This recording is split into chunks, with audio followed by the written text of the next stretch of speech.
Hello and welcome. My name is Pankaj Dubey, and in this video, we are going to talk about introduction of automation testing and continuous testing, or you can say continuous integration testing. And we'll talk about the automation model or framework, and also we'll give you a sample demonstration of sample architecture created for continuous integration testing. uh, Automating the manual testing process by using any tool is called automation testing.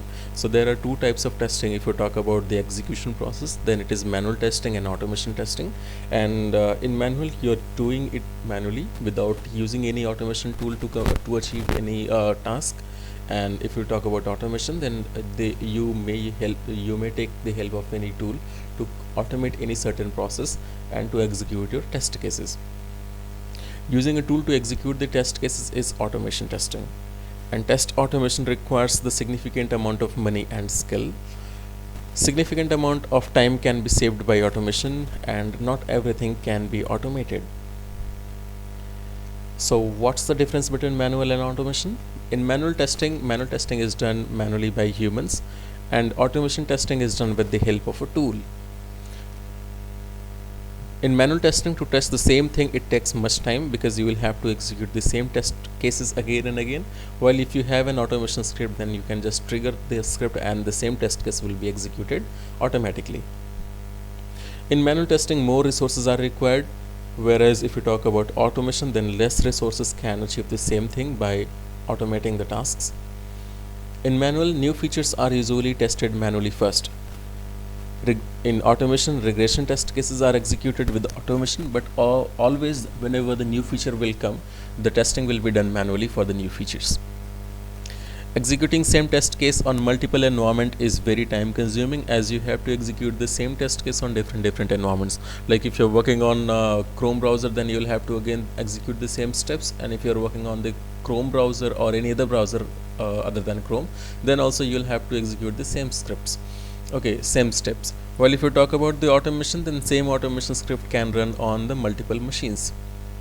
And manual testing is not much reliable, as there are always some chances of making some human errors.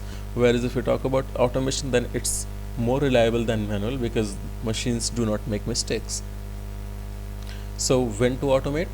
When there is any high priority or business critical features, then it's must to automate that requirement. If it is practical to do automation for that requirement, then test cases that are executed repeatedly, test cases that are very tedious or difficult to perform manually, and test cases which are time consuming.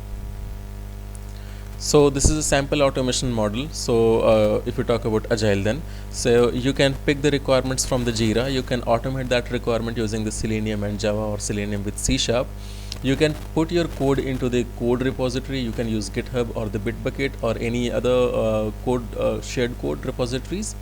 And also you can integrate your codes from the Bitbucket or the code repository with your test execution environment with any continuous integration, or you can say continuous build tools. So the I have taken an example of CodeShip here. You can use Jenkins or TFS or any other tool. So the code will be automatically picked from the code repository, and it will be executed on the test environment. So Browser Stack is a cloud service provider for the different platforms to execute the test cases, and it will automatically execute the test cases, and a report will be shared with everyone. Okay, and when not to automate? When performing exploratory testing, you won't be able to automate it. If you receive some work on the ad hoc basic, and you will not be testing it again, so there is no point of automating that requirements, and usability testing cannot be automated. So what is continuous integration? Continuous integration is a development practice that requires developers to integrate code into a shared repository several times a day. Each check-in is then verified by an automated build, allowing teams to detect problems early. By integrating regularly, you can detect errors quickly and locate them more easily. So I'll show you a chart further wherein we have developed an architecture for this.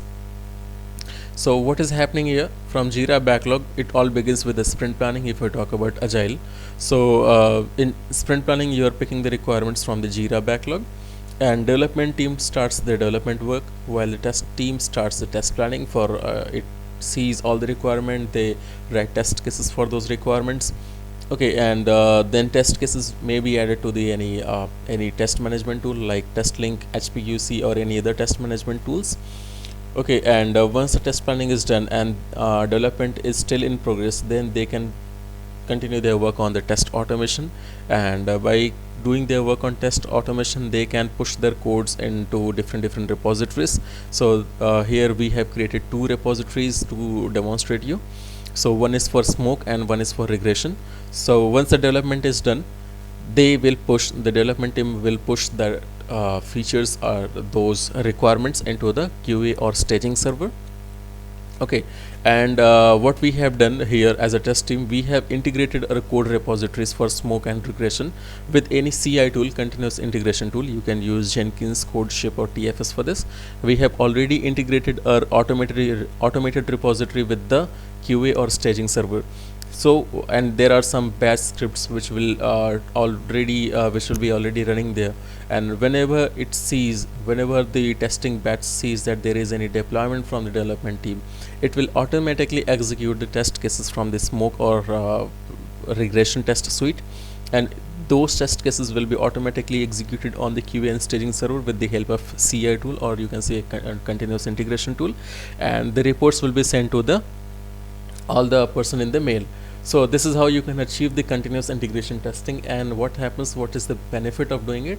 That as soon as the development team pushes their code on the staging server, and automatically a round of checks will be executed on the QA and staging server to find the main issues on the staging servers. So this is how you can give a very quick result, and a very quick testing can be done.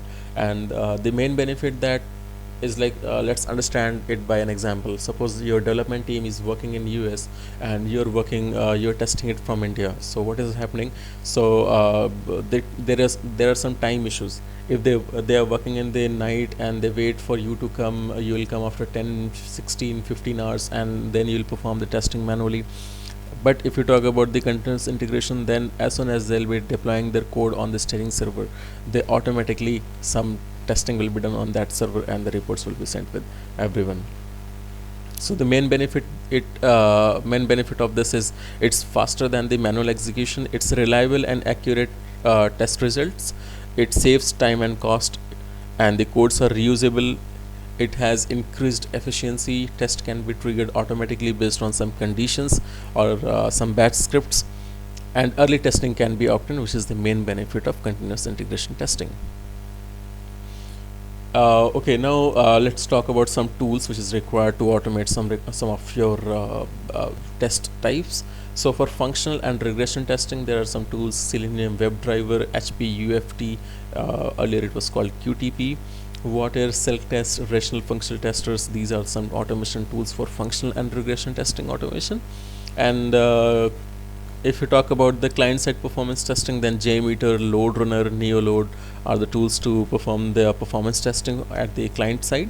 Server-side performance testing can be done with New Relic. API testing can be done with JMeter, Ready API, or the Postman. So these are the main tools if you talk about the functional and non-functional testing. And that's all about the automation and continuous integration testing. I hope that you liked the video. Thanks for watching.